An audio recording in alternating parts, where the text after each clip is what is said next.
Hi, everyone. Welcome. Thanks for joining me today. I'm so excited to be back on the podcast with our first episode since my break for surgery. So I'm excited to be back. This is Wellness Biz Academy. This is the podcast I created for natural health practitioners, coaches, therapists, spiritual entrepreneurs. Anybody who is in the healing and helping realm who wants to build a thriving practice. We did what we did because we want to help people. We know that. But we also have to have a business that works. You have bills, you have requirements, you have mortgages, you want to have holidays, you need a great life. And the changes, the life-changing changes you make in people deserve to be paid well. So this podcast is all about how you can start to create that thriving practice that you long to have, one that is authentic, one that fills your cup, that makes you feel whole and like you've done a great job at the end of the day. You are on a mission to make a change, and I'm here to help you do it. I'm Cass Duffill. If you haven't met me before, thank you for being here. And I am here to help you blend that passion for wellness and your business with strategy, with soul, and back it with a whole lot of practical wisdom so you can start to move forward and create the business that you really want to have.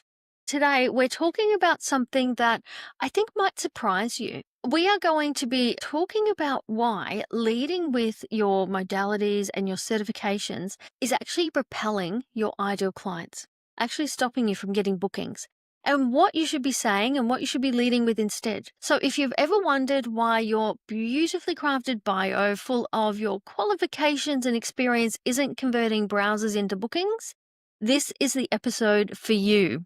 Let's get started. So let's first, in your mind's eye, I want you to paint a picture. I want you to think about something. Picture yourself, because this probably sounds so familiar. You've spent years training. You've spent thousands of dollars on certifications and modalities, and you are genuinely passionate about helping people make a difference in their lives. You want to heal them. You want to help them. You want to improve their lives. So naturally, when someone says, "What do you do?" They ask, "Hey, what do you do?" You lead with your credentials. "Hi, I'm a naturopath, but I'm also a breathwork and I've done EFT and I love helping people." Some of us might go, "Oh, I'm a nutritionist and I'm also a practitioner in this sort of healing modality and I help people to lose weight."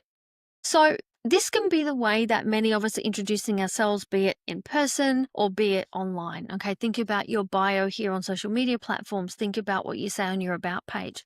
I know for years I would go to networking events. People go, "Hi, what do you do?" And I go, "Oh, I'm a naturopath." And to get the blank stare. And then eventually they go, "Well, what's that?" What is that? So most people don't actually know what we are. Okay, they might not know what naturopath, nutritionist, kinesiologist, Batiku breath work, Alexander technique. People don't know what these things are, your average person on the street. So we need to be using some words that make sense for them. The other thing is this potential client who you could be talking to, be it face to face or be it through your copy online, they're actually thinking, okay, those words sound fine. Okay, but what do they actually mean for me? How is this going to change my life? How is this going to improve my life? And once they do start to get a handle on that, the next question is, well, how is this actually different to the other 20 practitioners I just Googled online that all said that they can help me? Okay. It looks to me as a visitor, as a viewer, potential new client, that you guys all look pretty same. Let's have a bit of an understanding about what you're about. Well, where do I go then? Okay, because it sounds like you're all saying the same thing. I'm a naturopath with this amount of experience. I'm a nutritionist with this amount of experience. I'm a kinesiologist with this amount of experience. It all sort of falls flat because the truth is here, when you're leading with your modality and the things that you say, we're speaking pracky language. But we're speaking it to people who actually need us to be speaking in layman's terms, human language. We're focusing on our process and our modality instead of the transformation, the results, the things that they're actually looking for. It comes back to, I've said it so many times, haven't I? Apples versus oranges. We think we're talking the same language, but we're not. We're selling apples, but the people are looking for oranges, okay? Because we're not speaking the same language yet. And when you're saying things that aren't landing for these potential clients, you're making yourself sound like everybody else. You're just falling into that clutter and that abyss of, I don't think you're not the right one. I don't think you're right. I don't think you can help me. This is something I constantly see with practitioners when they come into my mentoring. They say, "I'm not getting enough inquiries. People seem interested, but they didn't book. I'm getting some hits on my website, but no one's actually booking in, not even for a discovery call." And then I look at their messaging and the things that they're saying in their copy and their content. And I can tell you one thing. They're talking about themselves. They're talking about what they do, the qualifications they have, how long they've been working. They might mention the niche that they work in. I'm a practitioner with 15 years experience and I specialize in gut health, but they're not mentioning at all, not speaking the language of their clients, and they're not talking about what the client's actually going to get. And that is the key that unlocks everything. Because if you can start to think, and it's kind of funny, but think about the person, the visitor looking at your website. Try and think of them as a little bit selfish. They're looking at this going, what's in this for me? What am I going to get out of being here with this particular practitioner? And if you can put that in your mind's eye, you can then write copy from that point of view. I've got some tips here for you, some things you can start to try and turn this around. I call this that transformation first framework. It's about speaking from their point of view, the results, the outcomes, etc. So how can we do this? Well, first step is you can start to lead with the deeper problem that you solve. This might be that thinking about your ideal client. What are they laying awake at night thinking? I always say, what are they getting up in the middle of the night to Google because they can't sleep? Let me tell you what they're not thinking. They're not thinking at 11 o'clock at night, oh, I really need to get up and find a kinesiologist. They're not laying awake at 1 a.m. going, I wish I could just find a naturopath. They're not doing any of those things, okay? They might be thinking, oh my gosh, I'm so tired. How on earth can I get rid of this horrible insomnia? Or they might be thinking, these migraines, how am I ever going to get these migraines to reduce because I just can't think?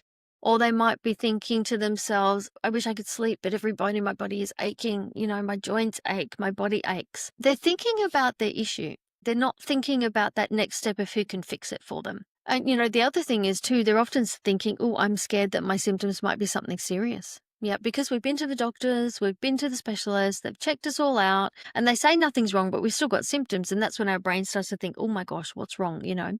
So this is why instead of saying something like, I'm a naturopath who treats digestive issues, you might want to say something like, I help busy people who've tried everything to fix their gut problem and they finally get lasting relief so they can enjoy eating out again. And I used to say things like that a lot because, you know, I did focus on gut for quite a few years in my practice. And, you know, saying things like, oh, I'm a naturopath that treats gut, that gets no one's interest. But when you say, wouldn't it be great to eat out again without having to know where the nearest public toilet is? All of a sudden you've spoken their language, understanding their problem, and then you can speak their exact language. Yep. The mum who's really busy, she's exhausted, she's got the kids and she just can't think because of this brain fog. You know, wouldn't it be great to think clearly again and not feel like you're thinking through a fog? So we can be saying, I help people with fatigue and adrenal issues, or we can be saying, wouldn't it be great for the fog to clear and finally think clearly again? Which one are you going to go for? Yeah, which one makes sense? The second one, doesn't it? The difference here is one way of speaking is about you and your methods. The other is actually about your client and the transformation that you can provide. And that's why the second way makes so much more impactful, I suppose, is the right way to say that.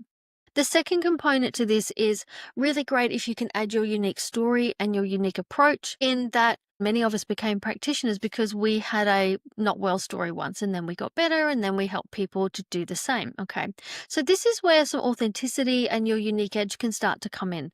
What led you to this work? What do you believe about healing that might be different to everybody else? What's your unique combination of skills, experience, perspective? So this doesn't come back to telling people you've been a practitioner for 15 years.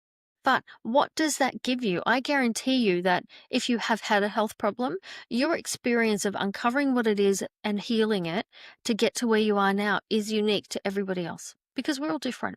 So that gives you a unique perspective that you can start to be using to stand out a little bit more. It also builds trust and credibility when somebody's coming onto your content and can see that you understand their problem because you once had it and now you're better. That gives so much faith that you can help them too. So let's get practical here. Let's get practical. Let's put in some strategies and some actions you can take right now. What can we do? Here's 3 things I want you to go and do right now today. First one, I want you to go and on a social media platform or on your website, rewrite your bio. Actually, first read your bio. Read it with fresh eyes. Are you speaking to the person who's reading it, or are you speaking about yourself? If your bio looks like a CV or a resume, then it's not written the right way. You need to be writing for the client. Okay, so flip it around and write based on that transformation formula. Okay, so flip it. Instead of starting with, I'm a XYZ qualification who specializes in da-da-da, What you want to be saying is, I help this specific group of people who struggle with such and such to achieve some sort of outcome. You can still put your qualification and experience in there, but a different way. So you could say something along the lines of, I'm passionate about helping people recover their guts. That's why for the last 15 years, I've been helping people on the Gold Coast to do exactly that. Can you see how in that statement I've dropped a little mic drop of how long I've been practicing so they can find that out? But it's written in a way that speaks to them. I'm doing it for you. It's written in a way that talks about them. Your qualifications and experience become the proof that you can deliver on the promise that you're making to fix their problem.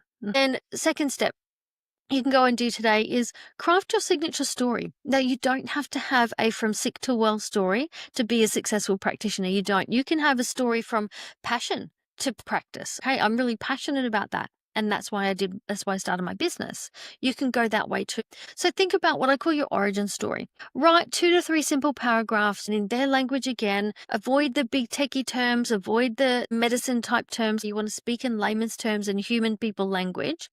But ask yourself these questions. What led you to this work? What shaped your approach? What do you understand about healing that other people don't seem to get or do differently? This becomes how you are authentically different. So have a go at that. Write your signature story. Step 3 that I want you to take today is develop some transformation language. So I want you to have a brainstorm here. I want you to make a list of all the ways your clients' lives change when they come to work with you. This is not just about the physical symptoms that are improving, but you can start there. But it's also about how they feel, the experiences and the life quality that they get back, how they might be showing up differently in their relationships, in their life, in their work. These are great statements to have. What I want you to think about here is, great example is fertility here, because you might be thinking that infertility, you're helping a couple that's struggling to get pregnant, you're helping them to conceive. Yes, you are, but that is just the top. That's the tip of your iceberg. What you're actually doing when you help that couple conceive is you are making their baby dreams become a reality. This thing that's been so on their heart for years, you're making it come true. You're giving them their first Christmas. You're giving them family holidays. You're giving them graduation ceremonies. You're giving them marriage. You're giving them grandkids. You have changed the entire trajectory of that person's life by helping them to have a baby. So it's so much more than you just help them conceive. You've changed their entire life. So think about this for whatever group of people you work with, whatever your niche is.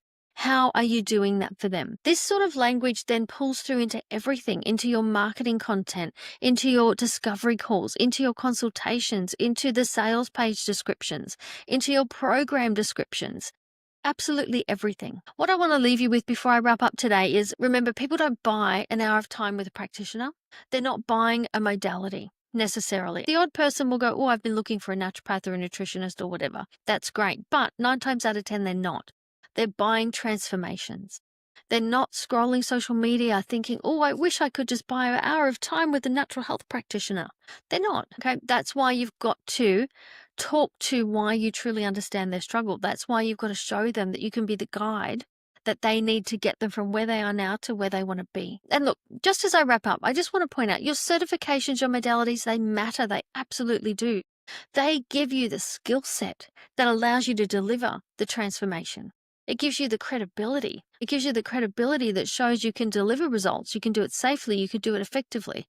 But your certifications, they're not what sells your services. Your ability to articulate and speak to the transformation, that is what is going to fill your practice. So overall from today, lead with transformations, not modalities. Lead with story over credentials.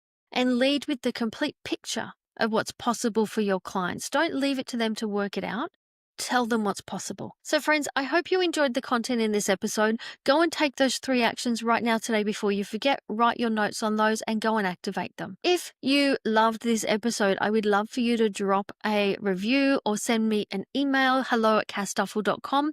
I read every single message and I'm always here to support you and cheerlead you on. I'd also love to know what you would love me to cover on this podcast. So please do that. And if you are ready to step into building a practice that truly reflects who you are, your unique gifts, and the dream you have for the practice you want to have, check out the show notes below. I've got links there where you can book a free discovery call with me. I've also got links to the DIY version of Practice Catalyst, which is the amazing program that I ran live earlier this year. And I've also got some other great resources and some spots right now on one-to-one mentoring. So please check out those links. I would love to have you in there. Friends, thanks for being here. Let's keep living our passion and growing our practice, and I'll see you on the next episode. Bye-bye for now.